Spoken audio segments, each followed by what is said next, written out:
नमस्कार, tasty recipe मध्ये आपलं खूप खूप स्वागत आहे। आज आपण बनवणार आहोत चविष्ट पिठलं। तुम्ही वेगवेगळ्या पद्धतीचं पिठलं बघितलं असेल। आज आपण करणार आहोत लाल तिखटाचं बेसन। कढई गरम करून घेतली, त्याच्यात तेल टाकूया।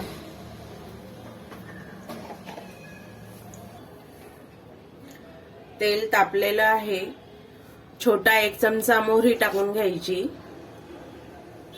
मोहरी चांगली तडतडू द्यायची, म्हणजे फोडणी चांगली बसेल। 1 छोटा चमचा जिरं टाकून घ्यायचं।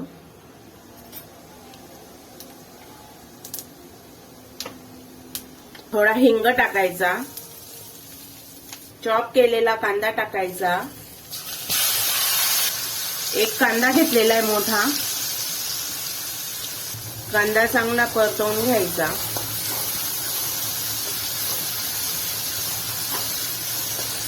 लाल तिखटचं पिठलं खूपच टेस्टी लागतं खायला, अगदी चमचमीत छान मस्त। कांदा चांगला 3-1 मिनिटं परतवून घ्यायचा। जाडसर कुटलेला लसूण टाकून घ्यायचा 1 चमचा। लसूण परतवून घ्यायचा।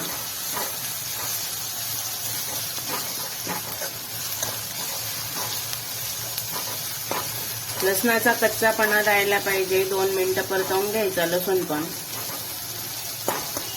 लाल तिखट टाकून घ्यायचं 2 चमचे। छोटे 2 चमचे टाकून घेतलेले आहेत। थोडीशी हळद टाकायची, परतवून घ्यायचं।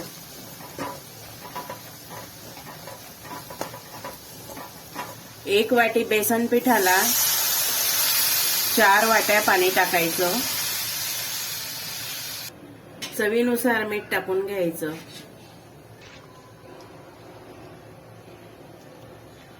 पाण्याला छान अशी उकळी आलेली आहे। 1 वाटी बेसन पीठ घेतलेलं आहे मी, त्यासाठी 4 वाट्या पाणी टाकलेलं आहे। पीठ असं हाताने टाकायचं आणि गरगर गरगर फिरवायचं।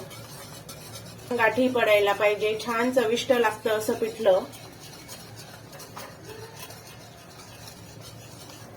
एका हाताने हलवायचं आणि एका हाताने पीठ बारीक पसरवायचं।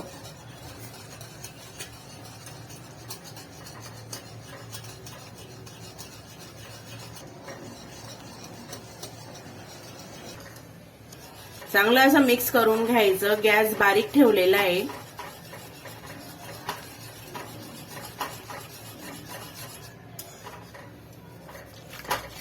अशा बारीक गाठी राहायला पाहिजे, म्हणजे हे पिठलं खूपच छान लागतं।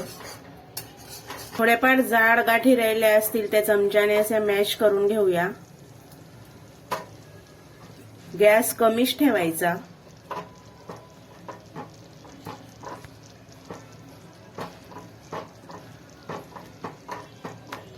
सर्व अशा गाठी मोडून घ्यायच्या चमच्याने। आता हे असं पातळ दिसतंय, पण शिजले 3-4 मिनिटं शिजल्यावर घट्ट होईल बेसन। 3-4 मिनिटं झाकण ठेवून शिजवून घ्यायचं।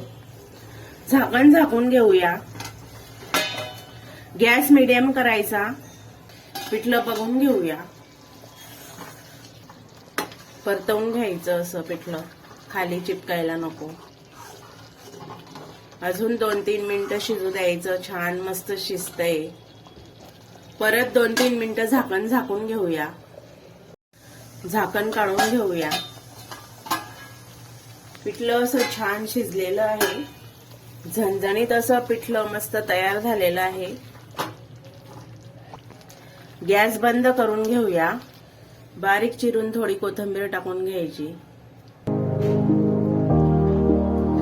गरमागरम पिठलं तयार आहे। आमच्या व्हिडिओला लाईक करा आणि आमच्या चॅनलला सबस्क्राईब करा।